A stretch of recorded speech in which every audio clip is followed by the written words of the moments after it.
So, welcome to our fifth episode of our podcast, Tokenizing Everything.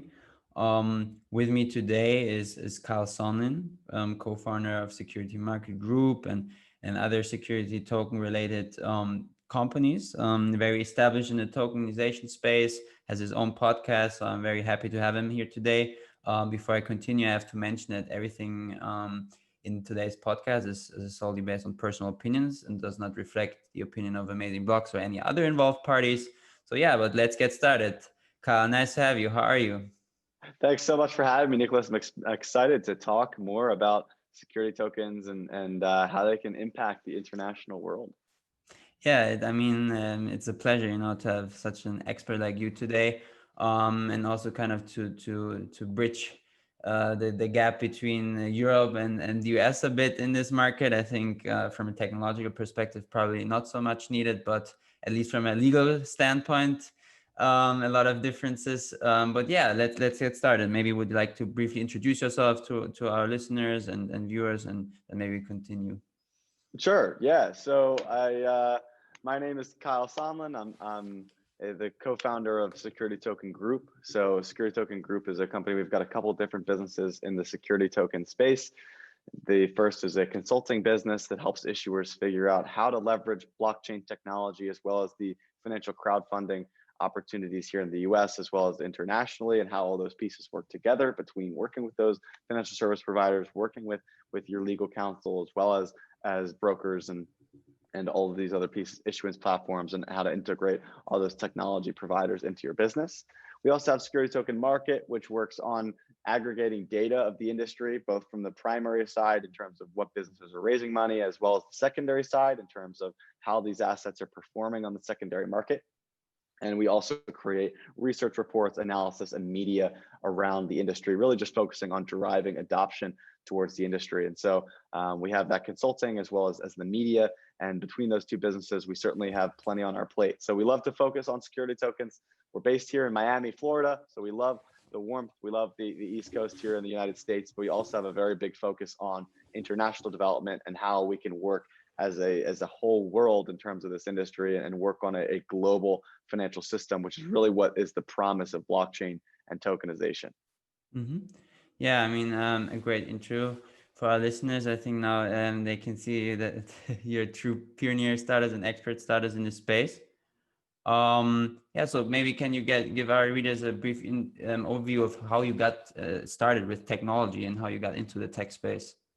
Absolutely. So my background started in investing in the public markets. I spent a lot of time researching and investing in US based stocks, focusing specifically on the tech industry, looking to apply traditional fundamental models of book value and asset analysis to those technology stocks. And through a lot of that research, I quickly moved into the blockchain space after seeing the promise of this industry and understanding the international developments there. So I started with that, and as I grew into the blockchain space, I really understood the idea of how blockchain could transform our traditional financial sector, but found myself very unsatisfied with the traditional solutions. In 2016, 17, we saw a lot of blockchain development and a lot of hype around ICOs and cryptocurrencies, which certainly have their own place in the industry and maybe in the world. But for me, that wasn't where my passion was. My passion was in real world securities, investable vehicles, and how we can open up access to those vehicles and create more wealth opportunities for small businesses and for interesting illiquid assets and new use cases that never before were able to be invested in, as well as opening up access for investors who maybe never had the opportunity to invest in those specific things. And so, so from there, I really began to understand the promise of security tokens, and along with my co-founder Herwig, we began to dive into the industry, specifically focusing, as I said, on the consulting, which really allowed us to help develop this space really from the ground up, helping to create those solutions that really would be the right way to accomplish these tasks and really help to advise on how these processes work, while again working with their traditional legal teams and brokerage teams. We're not lawyers, we're not attorneys, and we're certainly not we're not brokers. We don't raise money for anyone. We just do a lot of that straight consulting and advising in terms of helping manage all these different partners, because as certainly you know from your work with Amazing Blocks, there's a lot of different pieces to this puzzle, and so we try to help make sure that everything's organized and everyone's on the same page. Yeah, I mean, there's definitely a lot of players involved in this space that need to kind of complement each other. We see this ourselves. I mean, for sure, we as an issuance and administration platform, on the one hand, have to though also work together with custodians, with lawyers, with KYC, ID/ID providers, and so on. So I think, but this is kind of on par with what I see in the general blockchain space. Kind of the community, which is crucial to foster mainstream adoption. um like people always talk about a wow experience they had with blockchain, like something like that really made them get into this space. So what was it to you, like a moment where it basically made click, maybe, for instance, literally speaking, where you realize, okay, hey, this is the future of tech, this is the future of maybe in finance and society. So what was this experience for you? Is there a specific moment, or was it a gradual process? Well, for me, I think that there were maybe a few wow moments, but when I was researching and learning and working with those initial clients and really starting to build the two businesses that we now have, a lot of these, there were a lot of those wow moments of wow, we can automate the financial process. Wow, we can make this so much cheaper and cost effective for those businesses looking to raise money. Wow, we can open the door for investors all around the world to invest in these products. But I really think that the one moment that sticks out to me is once we had our first assets actually trading on a secondary market, where now we can actually say we've seen the life cycle of one of these security tokens from that beginning issuance all the way through the life cycle of the asset onto the secondary market and watches these assets trade. I think that that was a real wow moment for me that really put those pieces together, certainly with my background on the secondary markets, as well as just fulfilling that promise of secondary market liquidity. That's always something that's very interesting for investors as well as the asset owners themselves. I think that seeing those assets on the secondary market trading and having volume was really that real wow moment for me. And certainly now it's fascinating to see. I think we've got 26 live security tokens around the world at this point, a $500 million market cap, and it's really starting to grow tremendously. I think we're growing at 10 to 15 times the market cap from year over year. So things are really growing in a nice way. And now the real wow moment for me is the fact that we've got trillions of dollars of assets that could be tokenized, and it's fascinating to think how early we still are in terms of it being only a $500 million market cap that is so small compared to the opportunities around the world. And so the wow for me now is just thinking about where we're going to be in just a few years. Yeah. Yeah, no, I mean, I fully agree. Take alone the real estate market is $1 trillion market, and in the future, I think we can both agree it will most likely be happening on the blockchain, and obviously, therefore, we tokenize as an asset, and so therefore, I fully agree that the potential, we're just like maybe at 0.5% of what's going to happen in the future. I mean, people generally compare the space of blockchain to pre-dot-com bubble sometimes even. So I think in terms of especially fostering mainstream adoption, we're very far away still, even though of course now we're getting a bit more traction and some more media attention again with the prices of Bitcoin and other assets rising. But I just think we're still far away from actually having blockchain as a whole integrated into into our daily life and into our daily transactions and all these things. So in terms of mainstream adoption, obviously ecosystems are crucial here. Ecosystems that you guys at the security market token group are building. Where do you see pain points currently harming, an emergence of a token economy, and therefore obviously mainstream adoption? It's a great question, and certainly I'm not sure if there's any one answer that I think answers the question.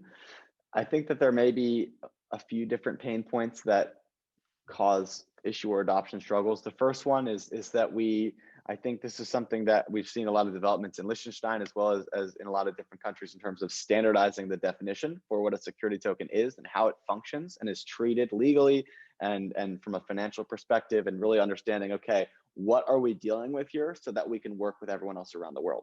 And that's the first most important step, in my opinion, is standardizing that definition so that everyone around the world knows what we're working with here, because we're dealing with totally new assets, totally new opportunities and technology, and a lot of new jargon and phrasing and all Mm-hmm. these things that around the world, with even just from a translation perspective alone, they don't always mean the same thing, right? And so we need to figure out, from a legal perspective, from a financial perspective, what are we dealing with? How is it treated from a traditional regulatory standpoint? And how can we, improve the traditional system? And so that certainly is one big barrier to entry, is getting everyone on the same page, because not everybody agrees, right? So there's differing opinions from different countries, as well as there's countries that are slower to adopt and to come to the same opinions. So certainly from that perspective, it's something that's growing and developing, and something that I think certainly here in the US, the regulators have done a very good job of at least listening to our feedback, and they're looking to innovate and doing it at their own pace, and really trying to do it the right way. And so that certainly has been one reason why it hasn't changed overnight. Mm-hmm. It's something that certainly I think the financial world tends to take a little bit longer in order to adopt new technology, because there's so much riding on it, right? We're talking Mm-hmm. about a financial system that's got trillions of dollars of assets already, that we can't risk doing it wrong. You know what I mean? You change Mm-hmm. everything and it blows up, and now you've got a real problem on your hands. So I think that there's kind of that balance of, you want to Mm-hmm. promote innovation, but you also want to do it sustainably. So that certainly is one piece. The other piece of it is talking about asset quality. So for now, a lot of what we've seen is a difference between risk capital and growth capital. And so in emerging technologies, if there's a new way to raise money, oftentimes the people who are interested in adopting that the quickest are usually the ones that have the least amount of options, especially for fundraising. In a lot of cases, if it's risk capital that's looking to raise money through a security token or through Mm-hmm. crypto. And by risk capital, I just mean it's a risky asset. It's something that they're looking for a new opportunity to raise money, and potentially it works out really great for everyone. But on the other side of it, it's something that's a little bit less proven. And so I think that another barrier to entry is that we're looking for more of these opportunities for growth capital, where we have real businesses or real cash flowing assets or exciting projects that investors will want to invest in, that they get Mm-hmm. excited about. It's not just an idea you're looking to raise money for. No, this is a real successful business just looking to scale their operations or something along these lines. And so that's why what we've seen is a lot of adoption of real estate and some of these other opportunities, where it's less, you don't have to prove quite as much about the value of this asset. It's a real house, and it pays out rental dividends of X% per year. And so that's something that I think is easier to wrap your head around if you're an investor, because of the other pieces you need to consider, like the blockchain they're using, and like the issuance platform they're using, and the country they're based out of, and the exchange they're going to list on, right? All these pieces are still, there's so many different competitors and options on each of those different pieces, that as an investor, you now have so much more you need to analyze to figure out if this makes sense as an investment. And so from that regard, I think that creating great assets people want to invest in is another great way to boost that adoption. And then finally, from the investor side, as we see with crypto, investors really start to pile into these things once they start making money. And so a big thing is really creating those valuable assets that investors want, and then getting those listed on the secondary market so that those prices can appreciate and investors can see a return, to encourage them to continue investing in the market and continue participating. And so it's kind of that I think there's three steps to it. It's that regulatory clarity, getting everybody on the same page. It's creating great investable assets that people want to Mm-hmm. participate in and that are successful, so that investors make money and therefore get more excited to participate, and others will then be more excited to participate. And once we can check off those three things, which certainly it's kind of the holy grail, right? Of course, we Yeah. want those three things, but when we get those things, which are developing and are coming along, that's when you really start to see that Mm-hmm. adoption really start to grow and scale exponentially. Yeah, I mean that was a perfect answer. I would say I would agree with every aspect there. to kind of, on point, detailed, what is currently harming the mainstream adoption. I agree. I see it myself on Amazing Blocks a lot. Also, the educational gap that also, someone in the chat, Colin, mentioned, that people just don't understand, like, just let's, in a broad view, don't understand the space. They don't understand, for instance, in Liechtenstein, that you can actually, that this one ERC20 token represents a share and not isn't a digital twin of the asset or whatever. It is the actual share. And I think there a lot of education has to be done and fulfilled. And I think we are both on the right path here with our formats. Absolutely. I um, also think Colin makes a great point because, yeah. and that kind of goes back to the first thing we talked about in terms of standardizing our definitions. Hmm. Even inside of the blockchain industry, not everybody uses the same definitions, right? And not everybody knows the fundamentals of what we're talking about in a lot of ways. And I don't mean that in a critical way, but oftentimes I think the best way for us to move forward is to make sure that we all understand the very basics of the fundamentals of what we're working with Yeah. here. And if we can't clearly describe and talk about this industry in a clear and non crazy way, I don't think anyone else is either. You know what I Hmm. mean? So we always need to focus on making sure that we're being simple and clear about Yeah. how we talk and explain what we're doing, because if we can't explain it clearly, nobody's going to be able to explain it clearly. Hmm. Yeah, I mean, there's a saying, if you can't explain it in an easy way, you don't understand it. And I think this probably applies to a lot of people in this space as well, that just see, the quick buck, but don't really look for sustainable growth. And I think obviously this is also a huge issue in the blockchain space. But anyway, let's proceed with the next topic. You already kind of mentioned use cases for tokenization. Obviously, there's use cases that the traditional companies, and respectively their shares that you could tokenize, but also all kinds of assets, like you mentioned, real estate, for instance, and so on. And I think a major benefit that, for instance, we see at Amazing Blocks in terms of maybe onboarding new investors, people, especially in Germany. If you look at Germany, there's only less than 10% of Germans are investing in stocks, for instance. So it's crazy to think about, but we believe, for instance, that these assets that have an emotional value, potentially, for instance, like classic cars or art, machines, even, or that people are interested in, that people know, that people can grasp. I think that these use cases will actually foster kind of a much more dynamic, and economy, token economy, and capital influx, even especially for jurisdictions like Germany, friend. So to you, though, what from the use cases mentioned, maybe, or even others, what are to you the most auspicious use cases, or can you even define certain, or maybe it's all of them? What is your take there? Well, I'm really excited about illiquid assets, Mm-hmm. as you mentioned. I think that that's something that's fascinating. As we go back, as I said, a lot of the initial excitement was around startups raising more Mm-hmm. capital, which is what we would call risk capital, right? Because those are risky investments. A lot of them won't pay off. Some of them might and pay off really, really well, and then some of them, may not succeed. And while those are interesting and great opportunities, and I think that certainly, startups and small businesses are always looking for those opportunities, I think that the most exciting opportunities are the ones that pay out cash flow.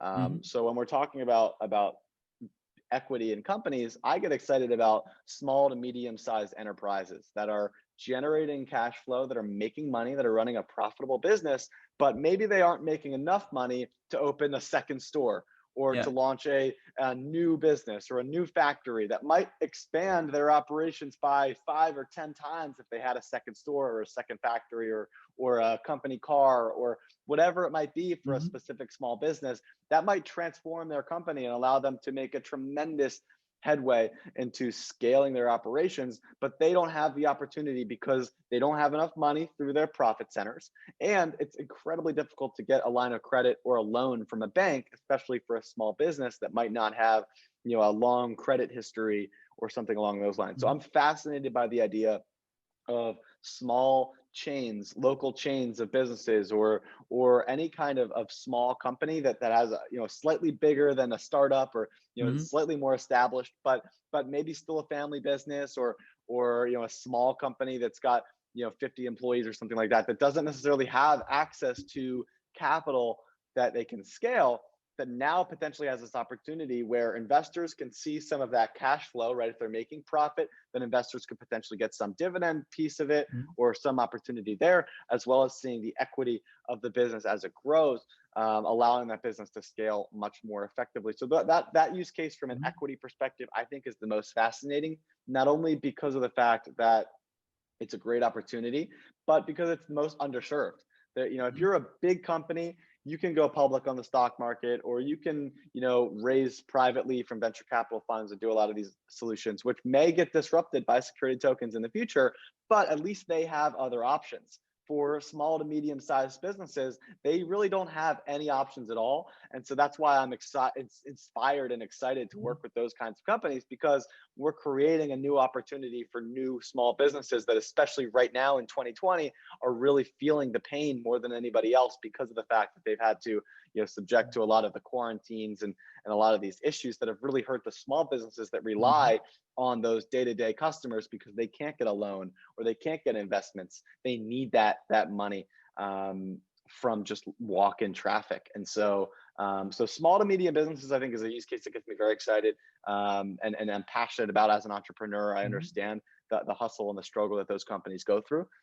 But then, from a real world asset perspective, certainly real estate is fascinating, just because of it fits a very similar category. With real estate properties, especially rental properties, they get a cash flow coming in. So oftentimes those real estate properties will pay a very nice dividend. It's a great opportunity. The real estate properties that we see on the market today here on security token market, stomarket.com, they pay 10 to 12% in yearly dividends on top of the equity appreciation of the asset. So you, as a token holder, regardless of when you buy and sell, will get double-digit % return just on cash from the rent that these properties are making. And so I think that that's a very fascinating value proposition, especially when the equity value of these properties is increasing, sometimes up to 20 or 30% over the year. So you could potentially be seeing 30 to 40% returns on a pretty stable asset in real estate. And I think that that's something that, especially in international countries where they have less access to a stable monetary policy, where their currency doesn't necessarily hold a value, or they're afraid of where they can invest, their stock market is not healthy, or their economy, they're in political turmoil, any of these different examples, being able to get access to very stable US based real estate that pays out dividends in US dollars, that's something that's much more stable than what you might see from different countries around the world. I think that's a great opportunity for international investors to be able to get exposed to those markets and hedge themselves against the risk of their own countries. And so in the same way, for the US, it allows US investors to do the exact same thing, to be able to hedge their own risks of their own government issues and their own economy issues, and be able to invest in European real estate or Asian real estate or African real estate or wherever, and still be able to own fractionalized shares, so that you don't need to own a $300,000 property. You can buy a $150 share of the property, still get that exposure just like you would with a stock, while being able to be somewhere around the world. So real estate's exciting. And then, as you mentioned, there's so many different examples, whether that's investing in mineral mines and being able to invest in a mine of gold and then getting exposure as they pull resources out of the ground, whether that's working with classic cars. Art is fascinating as well, being able to buy a share of a Vincent van Gogh painting, right? So that you don't need to buy the full $200 million painting. You can buy a share of it for $200, and if it doubles in value, your $200 becomes $400, and you can still see that same exposure to that market without necessarily needing to get to that level of capital that's traditionally required. Yeah, I mean, it's just exciting to see how many you can really point out one specific use case. I think it's just impossible, because any use case is so exciting and can truly disrupt this industry. I think, to me, for instance, also what I find interesting is patents, because through patents is the future, like, of a company. Basically, they decide, okay, does this company have future value, and so on. And if you look at the patent market, I did an article about it. It's highly fragmented, a lot of costs, and especially small and medium-sized companies, as you mentioned, for instance, they often do not have the time or the money to kind of register these patents, or to compete with the other players in the industry. And therefore, raising money and tokenizing, for instance, the patents as well as an asset class could be a great use case. You could, for instance, also add aspects such as pay-per-use, because I think combining tokenization with pay-per-use based systems is also a great tool to kind of generate a passive income. So to you, do you believe that tokenization in general will kind of create a more yeah, just distribution of wealth in our society by providing financial inclusion, by allowing other people to participate in financial assets they before would have not? Or do you see that this not happening? Like, what is your take on the degree of financial inclusion this can bring to the financial system and to our society? I absolutely think so. I think that, if there Coca-Cola is something that you could buy as a soda from any Mm, country around the world, right? All 195 or 205 countries around the world, you can buy mm, a Coca-Cola and drink that. But at the same time, I don't think that you can buy shares of Coca-Cola from all 205 countries around the world. And so this opportunity of being a consumer of a product, but not being able to be exposed to the company, I think is something that is a big problem and does harm inclusion. And even if we look at it from a micro level of even here in the US, being able to invest in some of these closed market industries like the film industry, right? The new Avengers movie makes $2 billion at the mm, box office, and only a very small group of people are the ones that get access to investing in that mm, opportunity and paying up front for that movie, and then they get to see all of the returns.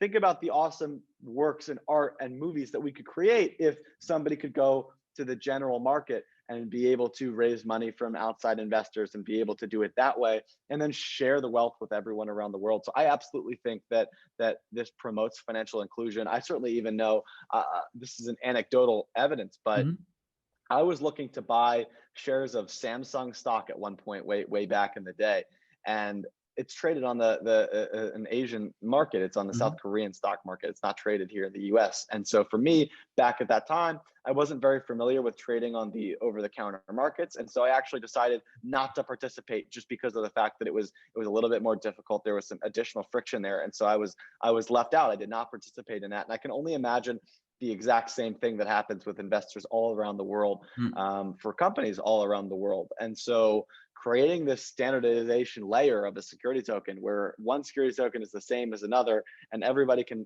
buy and sell each of these different assets regardless of where they're from, I think only promotes financial inclusion for everyone around the world. And there's really no reason why the issuer would not want to. When you look at somebody, if you look at somebody that owns a real estate asset, if there's so much demand from investors all around the world, it only increases the property value because there's more demand for the same asset.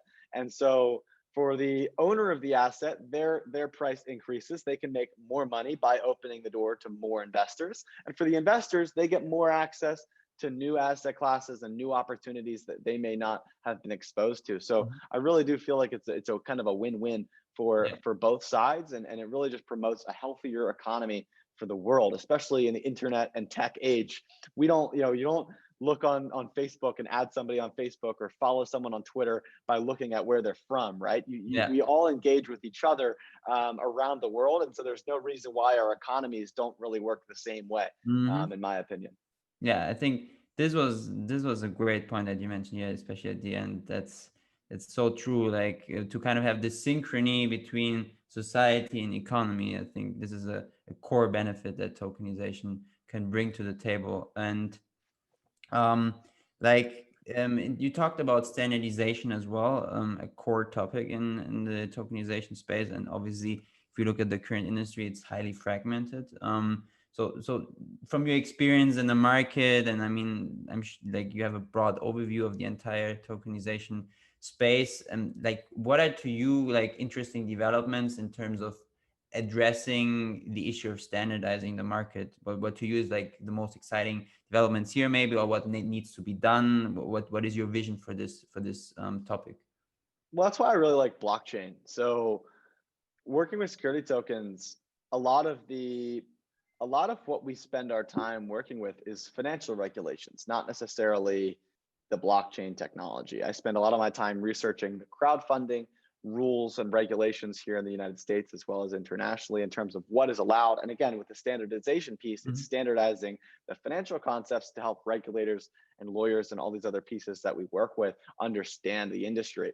But I think the really cool thing about using blockchain based assets is that it allows for the automation of a lot of Mhm. these processes through smart contracts. So by standardizing the vehicle that we work with on chain, we can very easily automate these processes to create opportunities to improve efficiencies, to speed up the opportunity, and to make it more cost effective, Mhm. therefore opening the opportunity for anyone around the world. So I think from a standardization perspective, it's both. The standardization from a financial side is really to help it make it easier for adoption Mhm. by making it easier for legislators and everyone in those sectors to understand and work with these assets. But then it's also standardizing the tech in terms Mhm. of saying, look, whether we have an equity or real estate or a classic car or a bond or whatever, if we represent it using an ERC20 token and then just legally tie the asset, the Mhm. ERC20 token doesn't really care what the Yeah. asset that it's tied to is. And so we can very easily swap these things using smart contracts just by standardizing that tech piece Mhm. as well, which you really would never be able to do in the traditional markets. It would be very difficult to swap, your stock for real estate or Mhm. whatever, right? Whereas with a token based economy, it's very easy to do that because of the fact that we've standardized what we're working with. Mhm. And so I think that from both sides, it's important to do that, while continuing to innovate and develop on those standardizations what we're making. Hmm. Yeah, I mean, like it's a very interesting perspective, especially the blockchain space, because if you look at how people address the standardization topic, people are often referring just to regulatory aspects or to organizations that address this topic. But I think, as you mentioned correctly, blockchain is the best tool, and I mean, it's right in front of us, and if we utilize it correctly, it will just be a matter of time till we to reach this degree of Right. standardization. When Right. obviously still some depends on regulators following suit, sorry, and addressing regulatory aspects. But still, blockchain is the best tool for this. So yeah, a great point there. And also another hot topic in the space is obviously liquidity in the secondary market. To you, like, what needs to happen in the next 3 to 5 years to kind of address this issue that we actually can have a liquid secondary market for tokenized assets? Well, I think we're already seeing it in a small way. And it comes down to a few of the pieces that we already talked about. In terms of those three barriers to entry, I see Hmm. liquidity as those two pieces, the final two pieces, right? So we need high quality assets that people want, and then Hmm. we need people to see success on the secondary market. And when those two things happen, I think you see strong liquidity Hmm. through those assets. So when I say, or when I reference that I think we're seeing it, is that when you look at, for example, there's a company based out of Boca Raton, Florida, Hmm. here in the United States called Realty. And Realty is a real estate issuance platform that has issued 9 properties onto the Ethereum blockchain that are now trading on Uniswap. So they've issued, I think, 30 or 40 now, but only 9 of them are trading because of the lockup periods due to Hmm. the regulation. And so these properties trade on the secondary market and trade very frequently. They see significant trading volumes, for their assets. And so there's a lot of demand. They sell out these properties every day, that in Hmm. 24 hours from when they get listed, they sell out. And then when they hit secondary markets, they're all in the green in terms of they performed very well, because of the fact that they're paying a strong dividend. It's a safe real estate investment here in the US, and people want access to that. And so I think that just that demonstrates that there is a demand for Hmm. these types of assets and for this technology. We just need to create more assets that people want to invest Hmm. in, find more things that people want to see succeed. But I mean, you look at some of these, even these startups that go IPO onto the stock market that returned their investors, millions and millions and millions of dollars, you only need a few of those before those same investors are then putting more and more money back into the industry and growing it. Yeah. So I think that those two pieces are crucial. But then the final piece, and something that we work on with security token market, and stress with our issuers when we work with the compliance side or the consulting side, is finding disclosures and being transparent about the asset that you have and how the company's performing. I think that from a liquidity standpoint, just getting listed onto an exchange does not mean that your token is going to be traded. It does not mean that investors will want to buy or invest in your asset. Hmm. And so there's only so much you can do to inspire that. But you got to look at the public markets. In the public stock markets here in the US, there are constant reports going on around 8Ks in terms of anything important that happens with the company. It gets filed, it gets published, it gets submitted. You get quarterly reports about everything Hmm. that they're doing quarterly, how their balance sheet looks and how their company's health is. Then you have annual reports where they go into deep detail about their plans and their risks and their opportunities, and then more disclosures on their financials. And then they focus on the press around their asset, and they control the press, and they want to keep themselves in the news. And so when you're an issuer that has listed your token, you need to focus on those specific things. And Hmm. there's not necessarily a requirement to post audited disclosures. You don't need to post your balance sheet or your income statement or your financials if you want to keep that sensitive. But you do need to keep a focus on making sure that investors and the community knows what's your plan.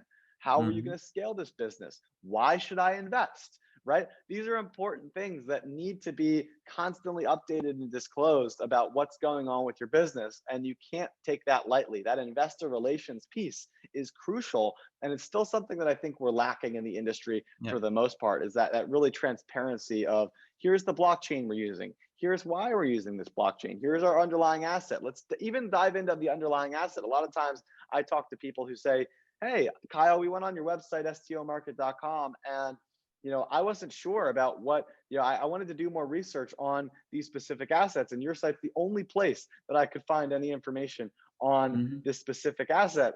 And while we're certainly happy to provide that service, you'd like to think that the issuer themselves would do a great job of being able to show that information Hmm. of what am I investing in, especially because of the fact that on the stock market, it's all equity. You're Hmm. investing in company shares, but on the security token market, it could be a profit share, a revenue share. It could be a bond. It could be ownership in intellectual property, like you mentioned earlier, or it could be equity, or it could be something else.